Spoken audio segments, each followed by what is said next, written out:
దివ్యవాణి TV ప్రేక్షకులందరికీ యేసు నామములో శుభాలు తెలియజేస్తూ నా స్వరం యేసు కోసమే అనే దివ్యవాక్కు కార్యక్రమానికి మిమ్మల్ని అందరినీ ప్రేమతో ఆహ్వానిస్తూ ఉన్నాం.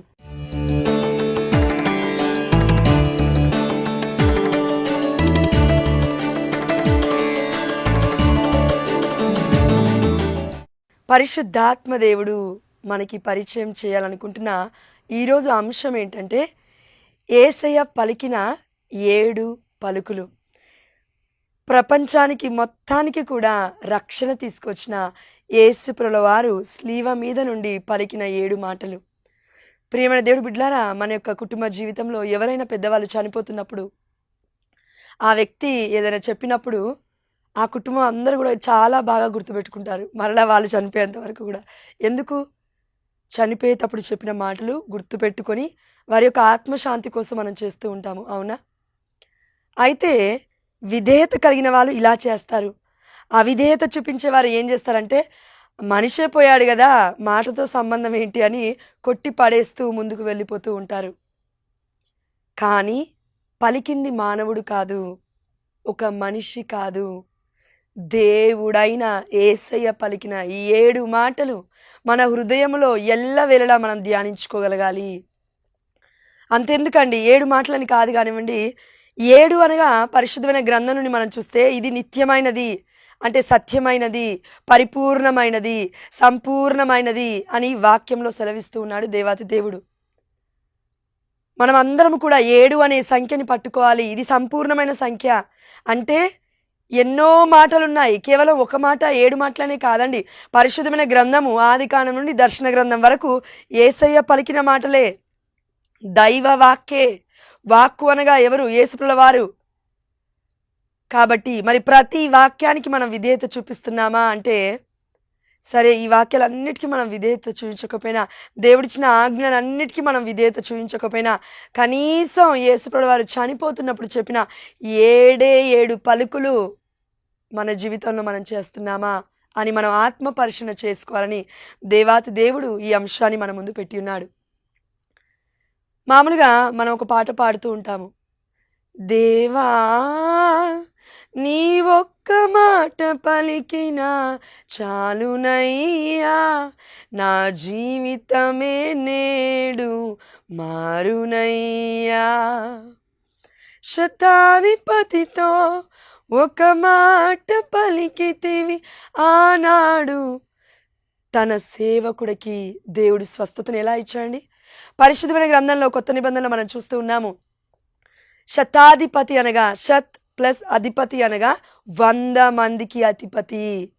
ఈ శతాధిపతి వచ్చి అడుగుతూ ఉన్నాడు యేసుప్రభుని, అయ్యా నా యొక్క ఇంటి దగ్గర ఒక సేవకుడు అనారోగ్యంతో బాధపడుతున్నాడు ప్రభువా, స్వస్థతను అనుగ్రహించు ప్రభువా అంటే, సరే పద నీ వెంట నేను వస్తాను అని యేసయ్యనే అన్నాడండి. అన్నప్పుడు ఆ శతాధిపతి అన్న మాట ఏంటి తెలుసా? ప్రభువా నువ్వు ఇంత గొప్పవాడవి, నువ్వెంత పరిశుద్ధుడవు, నేను పాపాత్ముడనయ్యా, నా ఇంటికి వచ్చుటకి నాకే అర్హత లేదు. కాబట్టి ఇక్కడి నుండి నువ్వు ఒక్క మాట పలికినా నా సైనికుడికి స్వస్థత జరుగుతుంది, ఆమేన్ హల్లెలూయా అని చెప్పి ఉన్నాడు. నిజంగానే స్వస్థత జరిగింది. అన్యుడు శతాధిపతి అయినప్పటికీ దేవుని విశ్వసించాడు, దేవుడి యొక్క నామాన్ని పట్టుకున్నాడు. అందుకే సేవకుడి కోసం వచ్చి ప్రార్థించినప్పుడు స్వస్థత దేవుడు ఇచ్చినాడు. మరి మనం ఈ రోజున ఎన్నో ప్రార్థనలు చేస్తున్నాము, గంటల ప్రార్థనలు చేస్తున్నాము, 10 జపమాలలు చెప్తూ ఉన్నాము, దివ్యమైన బలి పూజకి వెళ్తూ ఉన్నాము, మోకాల మీద ఉండి గంటలు చేస్తుండొచ్చు, లేదంటే ఆ యొక్క వాక్యాన్ని గంటలు వింటుండొచ్చు. అయినప్పటికీ కూడా ఎందుకు మనకి స్వస్థత లేదు అంటే, వాక్యములో ఉన్న గొప్పతనం, వాక్యమే దేవుడని, వాక్యమే యేసయ్య అని, యేసయ్యలో సమస్తము సాధ్యమే అని విశ్వసించి మనం ప్రార్థించలేకపోతున్నామేమో ప్రియమైన దేవుడు బిడ్డలారా. అందుకే హెబ్రీయులకు రాసిన లేఖ 11వ అధ్యాయం 6వ వచనం ఇలా సెలవిస్తుంది, విశ్వాస రహితుడు దేవుణ్ణి సంతోష పెట్టలేడు. అంటే విశ్వాసము లేనివాడు దేవుణ్ణి సంతోష పెట్టలేడు. కానీ ఈ 7 పలుకులు ధ్యానించడం ద్వారా మనలో విశ్వాసపు నేత్రాలు యేసు నామములో దేవుడు తెరుచునుగాక, ఆమేన్ హల్లెలూయా. కాబట్టి ఈ 7 పలుకులలో దాగి ఉన్న అంతరార్థాన్ని ఇప్పుడు మనం చూద్దాం.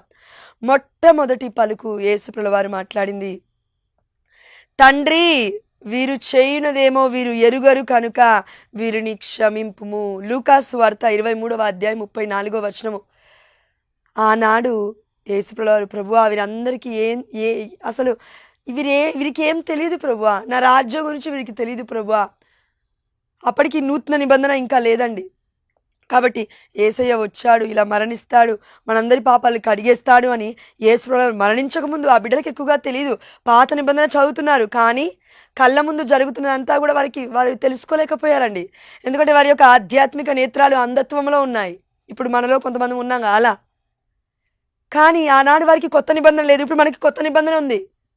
అందుకే దేవుడు వారిని ఏమన్నారంటే, అయ్యా వీరిని క్షమించు ప్రభువా, వీరికి తెలియదు నాయనా అని మొరపెడుతూ ఉన్నాడు. కానీ ఈ రోజున యేసుప్రభువారు ఈ మాట మన పట్ల అంటారనుకుంటున్నామా? మనం బైబిల్ తెలుసు, కొత్త నిబంధన తెలుసు, పాత నిబంధన తెలుసు, ప్రవక్త గ్రంథాలు తెలుసు, ప్రవచనాలన్నీ తెలుసు, యేసయ్య గురించే పలికారని తెలుసు. నా తల్లిదండ్రులు మనకి యేసయ్య గురించే ప్రకటిస్తున్నారని తెలుసు. మన గురువులు, మన యాజకులు యేసయ్య గురించే ప్రకటిస్తున్నారని తెలుసు. పాత నిబంధన, కొత్త నిబంధన, ప్రవక్తల గ్రంథాల నుంచి ప్రతి ఆదివారం వాక్య పరిచయం చేస్తున్నారు. అవును, సజీవమైన దేవుడి గురించి వారు మాట్లాడుతున్నారని తెలుసు. ఇన్ని తెలిసినప్పటికీ, యేసయ్యే చనిపోవడం సువార్త అని తెలిసినప్పటికీ, యేసుప్రభువారు శ్రమలను పొంది మరణాన్ని చెంది దాని తర్వాత 3వ రోజున పునరుత్థానుడయ్యాడు. దేవుడిగా ఈ ప్రపంచానికి ఇదిగో యావే ప్రభు చూపించి ఉన్నాడు. యేసు నామము అన్నిటికంటే ఘనమైన నామము, ప్రతి నాలుక ప్రకటించాలి, ప్రతి మోకాలు వంచాలి అని ఫిలిప్పీయులకు రాసిన లేఖ 2వ అధ్యాయం 10వ మనం చూస్తున్నాం. అయితే ఇన్ని తెలిసిన మనకి యేసుప్రభువారి దగ్గరికి వచ్చి, ప్రభువా నాకేం తెలియదు ప్రభువా, నన్ను మన్నించు ప్రభువా అని మనం ఒకవేళ అన్నా, యేసుప్రభువారు తండ్రి యెహోవా దగ్గర, దేవా నా బిడ్డలకి ఏం తెలియదు దేవా దయచేసి మన్నించయ్యా అని మొరపెట్టాడు. ఎందుకు? అనేక మంది ప్రవక్తలను మీ మధ్యలోకి పంపించాను, కానీ మీరు చంపేశారు. మీ క్రియల ద్వారా నమ్మట్లేరు, విశ్వసించట్లేరు.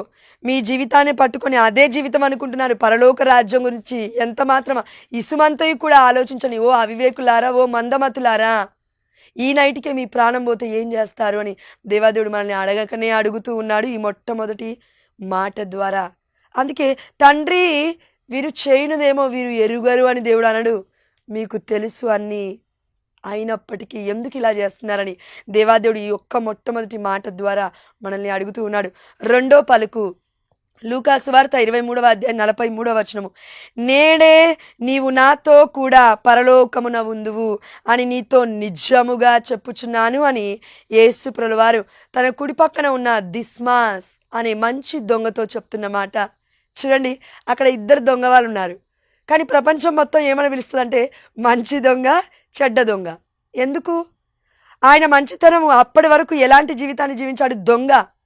కానీ రక్షణ సమయము, దేవుడి అనుగ్రహ సమయము, దేవుడు మాట్లాడుతున్న సమయము విన్నాడు, దేవుని చూస్తున్నాడు, పక్కనే స్లీవ వేయబడ్డాడు.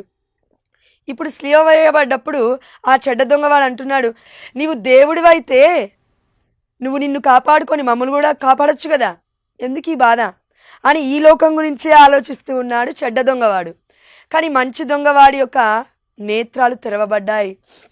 దేవుని చూస్తున్నాడు, అడుగుతూ ఉన్నాడు, అయ్యా ఇదిగో తిడుతున్నాడు కూడా చెడ్డ దొంగవాని, నీకేం తెలుసు, నువ్వు నోరు మూసుకో, మన పాపాత్మలం, మనం దొంగవాళ్ళం, మనలాగా అయిన దొంగవాడు కాదు, నీతిమంతుడు, మనలాగా నీతి తప్పినవాడు కాదు, మనలాగా పాపాత్ముడు కాడు అని అతనికి చెప్తూనే యేసుప్రభువారు వారిని అడుగుతూ ఉన్నాడు, అయ్యా ఒకవేళ ఈరోజు నువ్వు చనిపోయినట్లయితే నన్ను గుర్తుపెట్టుకో అయ్యా అని అడుగుతూ ఉన్నాడు.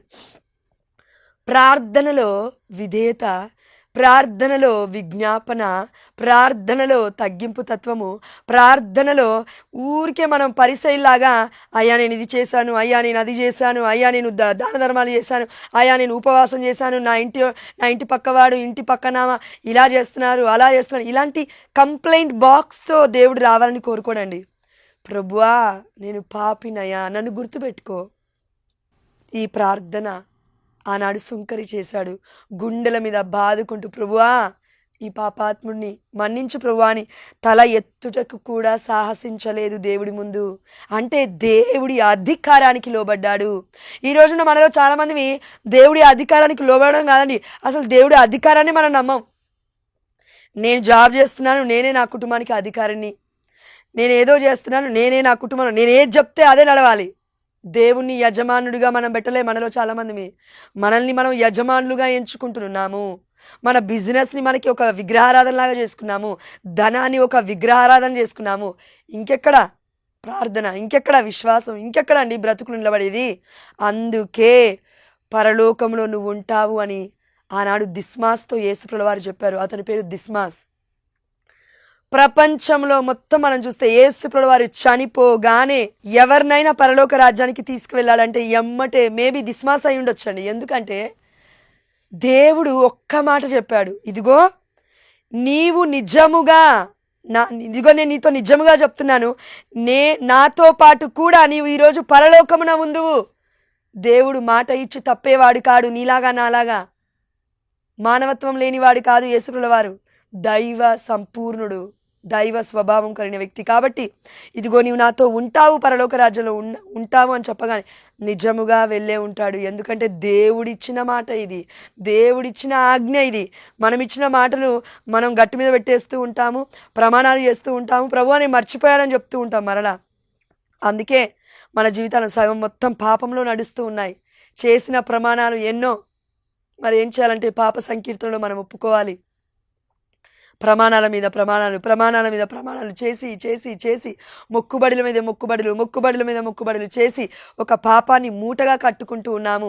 ఆ పాపపు మూటే ఇప్పుడు మనకి భారముగా తయారయ్యింది. ఆ భారాన్ని వీడవలేకపోతున్నాం మన జీవితంలో, పాప భారాన్ని. ప్రియమైన దేవుడి బిడ్డలారా, ఇది బానిసత్వము. కాబట్టి బానిసత్వము నుండి ఒక దొంగవాడు బయటపడ్డాడు, పరలోక రాజ్యానికి వారసత్వాన్ని తీసుకున్నాడు. మరి ఈ రోజున మనం అందరము ఈ చెడ్డ దొంగవాడి వలె ఉన్నామా, మంచి దొంగవాడి వలె ఉన్నామా? కనీసం చచ్చిపోయేటప్పుడన్నా మనం దేవుని చూడగలుగుతున్నామా? ఆ సమయం వచ్చినప్పుడు చేస్తానులేండి, ఓ అవివేకి ఈ నైట్కే నీ ప్రాణం పోతే ఏం చేస్తాను యేసయ్య అడుగుతున్నాడు. అంటే ప్రాణం పోయేది కూడా మనలో కొంతమందికి తెలియదు. ఎప్పుడు ఏ క్షణము ఆ గడియ దేవుడు తప్ప ఇంకెవరు కూడా చెప్పలేరు. ప్రియమైన దేవుడు బిడ్డలారా, మరి ఇంకా దేనికోసం మనం చూస్తున్నాం?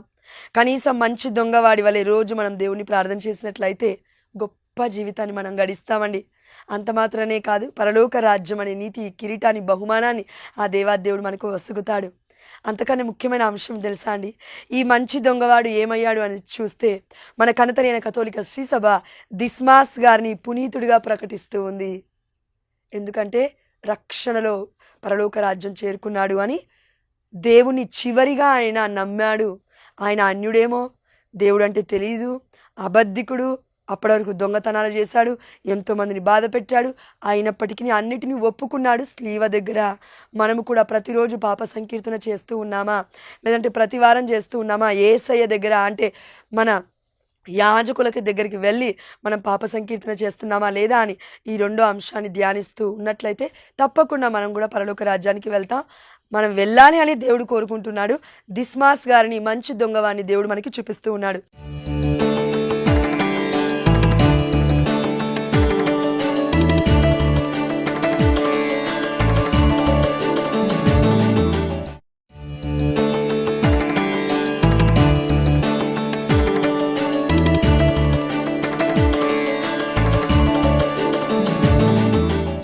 మూడో పలుకు, స్త్రీ ఇదిగో నీ కుమారుడు, శిష్యునితో ఇదిగో నీ తల్లి అని అనెను. యోహాను సువార్త 19వ అధ్యాయం 26-27 వచనాలు. ప్రియమైన దేవుడు బిడ్డలారా, ఈ మూడో పలుకు నిత్యమైనది. ప్రపంచాన్ని మొత్తానికి కూడా మనం అంటూ ఉంటాం కదండి, అంటే దేవుడు అన్ని చోట్ల ఉండలేకనేమో అమ్మని మనకి ఇచ్చాడు అని అంటూ ఉంటాం, అవునా? మరి దేవుణ్ణే కన్న తల్లి మన మరియ తల్లి. లూకా సువార్త 1:43. అందుకే యేసు ప్రభువారు ఈ లోకంలో తన యొక్క శిష్యుని విడిచిపెడుతూ ఉన్నాడు. అపోస్తులను విడిచిపెట్టే సమయం వచ్చింది. ఇప్పుడు పరలోక రాజ్యానికి వెళ్ళిపోతూ ఉన్నాడు. అయితే ఏమన్నాడు? నా తల్లి మీతో ఉంది. ఈ యొక్క యోహాను సువార్త 19వ అధ్యాయం 26వ వచనంలో శిష్యునితో అన్నాడు యేసు ప్రభువారు, ఇదిగో నీ తల్లి అన్నాడు. కానీ పర్టికులర్గా ఒక పేరు చెప్పలేదండి. కానీ మనం ఏమనుకుంటామంటే యోహాను గారు అని అనుకుంటాం, ప్రియమైన శిష్యుడు కాబట్టి. ఎస్, చరిత్ర కూడా అది చెప్తుంది. అంటే ఎందుకు దేవుడి పేరు మెన్షన్ చేయలేదు? దేవుడికి తెలియదా మెన్షన్ చేయాలని? ఎందుకు చేయలేదంటారు? మనమే దేవుడి శిష్యులము. ప్రపంచంలో ఉన్న ప్రతి బిడ్డ దేవుడి బిడ్డను, క్రైస్తవుని, క్రైస్తవురాలని అని అనుకుంటున్న ప్రతి ఒక్కడు కూడా విశ్వసించి చేయాల్సిన పని ఏంటంటే, మరియ తల్లి నా తల్లి అని, దేవుడే నాకు ఇచ్చాడు బహుమానంగా అని మనం స్వీకరించాలి అని.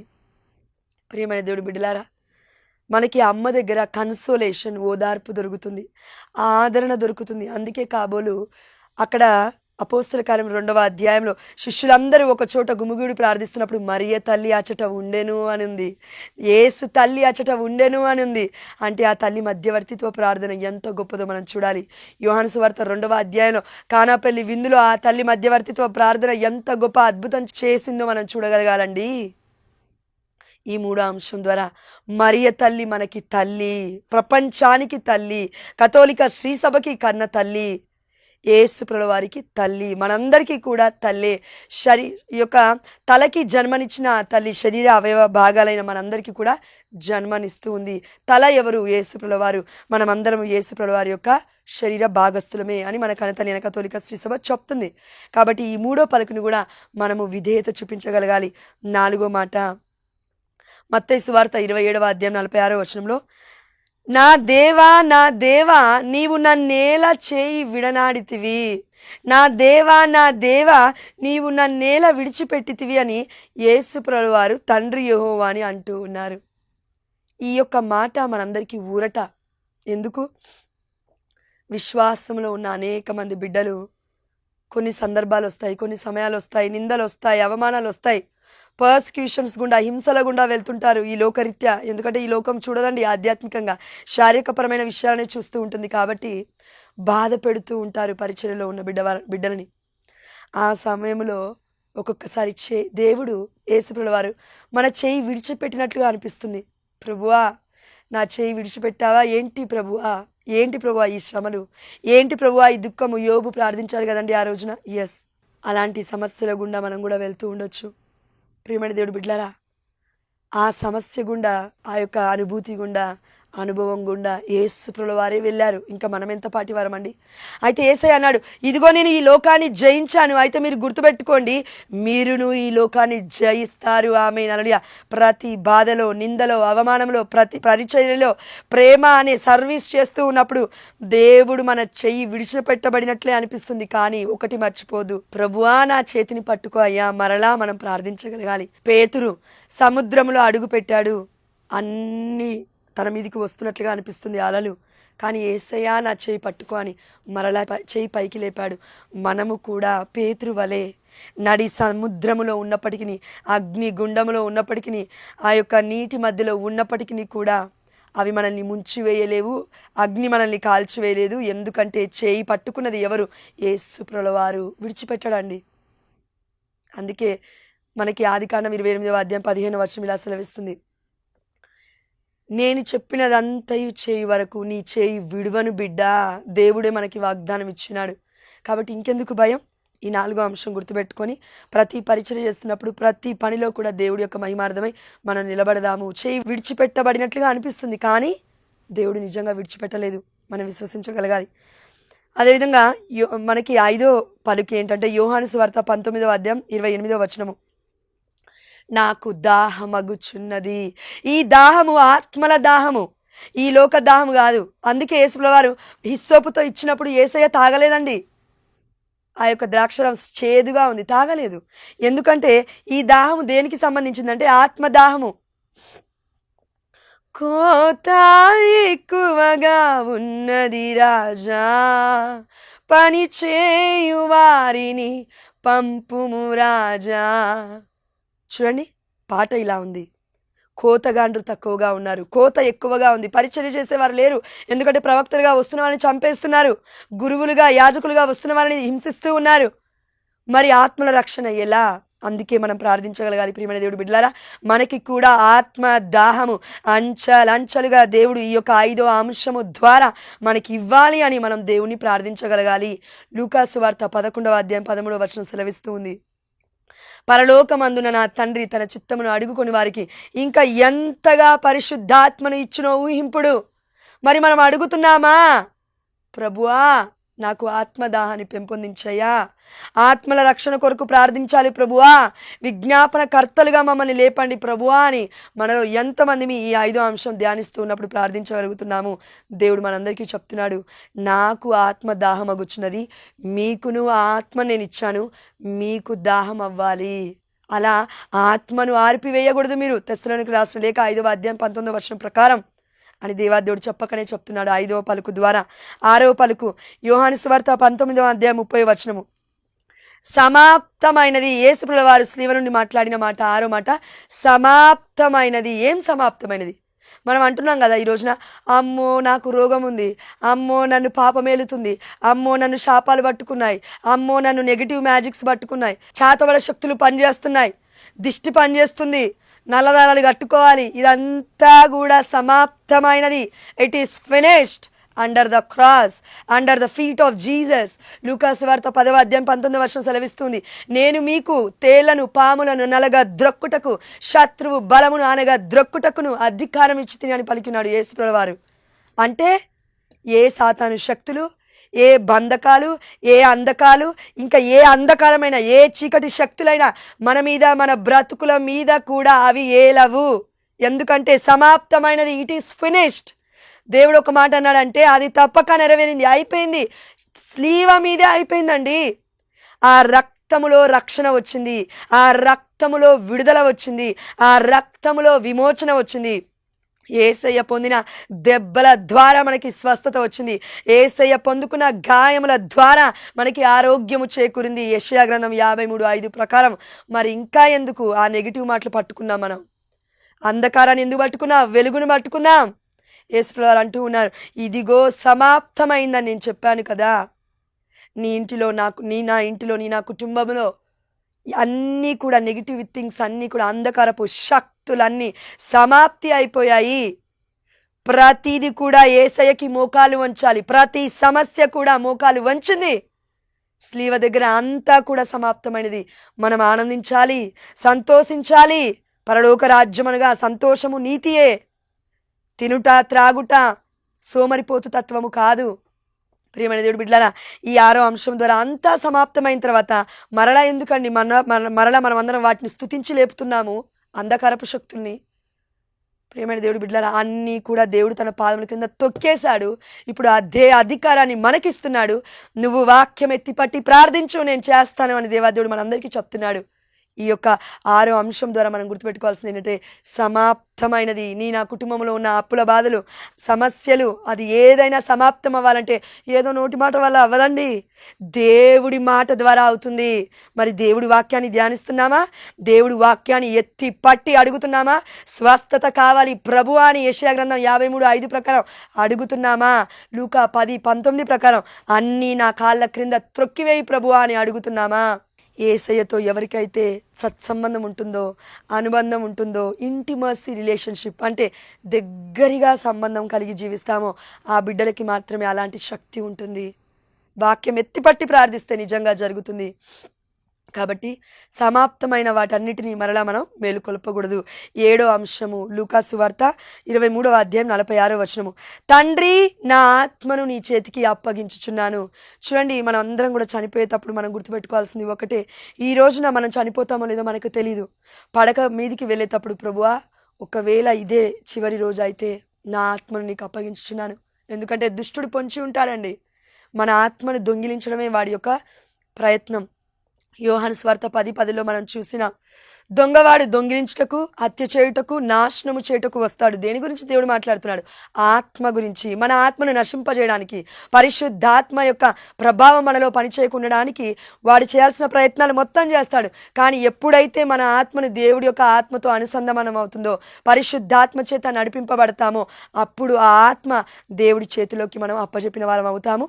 తప్పకుండా పరలోక రాజ్యానికి మనం వెళ్ళడానికి ఎక్కువగా కూడా దేవాదేవుడు మనకి కృపను చూపిస్తూ ఉన్నాడు. కాబట్టి 7వ అంశంలో తండ్రి నా ఆత్మను నీకు అప్పచెప్పుతున్నాను అని మనం ప్రతిరోజు ప్రార్థించగలిగితే పరిశుద్ధాత్మ ప్రేరణ అంచెలంచెలుగా దేవాదేవుడు మనకి ఇస్తాడు. మనం ఎప్పుడు చచ్చిపోబోతున్నామో కూడా దేవాదేవుడు మాట్లాడతాడు. ఈ 7 పలుకుల ద్వారా మనం ఏం నేర్చుకున్నాం? యేసయ్య పలికిన మాటలు సత్యమైనవి, సంపూర్ణమైనవి. భూమి ఆకాశము గతించిన నా మాటలు ఎన్నడూ గతించవు అనే దేవాదేవుడు మనకి చెప్తున్నాడు. కాబట్టి ఒక్క మాటే మనం ఎంత సీరియస్గా తీసుకుంటాం కదా మనుషులు మాట్లాడితే. మరి దేవుడు మాట్లాడిన 7 పలుకులు మనం ధ్యానించి మన జీవితాన్ని కట్టుకుంటే తప్పకుండా పరలోక రాజ్యంలోకి వెళ్ళే బహుమతిని, నీతి కిరీటాన్ని ఆ దేవదేవుడు తప్పక మనకిస్తాడు. ఎందుకంటే ఏ రోజు చనిపోతామో మనకు తెలియదు. జాగరూకులమై మనం ప్రార్థించాలి అని దేవుడు ఈ వాక్యాల ద్వారా మనకి చెప్తున్నాడు. ప్రతి ఒక్కరితో కూడా ఈ పలుకుల ద్వారా దేవుడు మనల్ని పలకరించున్నాడు. పరిశుద్ధాత్మతో మనల్ని నింపి ఉన్నాడు. ఆమెన్. హల్లెలూయా. పితా పుత్ర పవిత్రాత్మ నామమున ఆమెన్.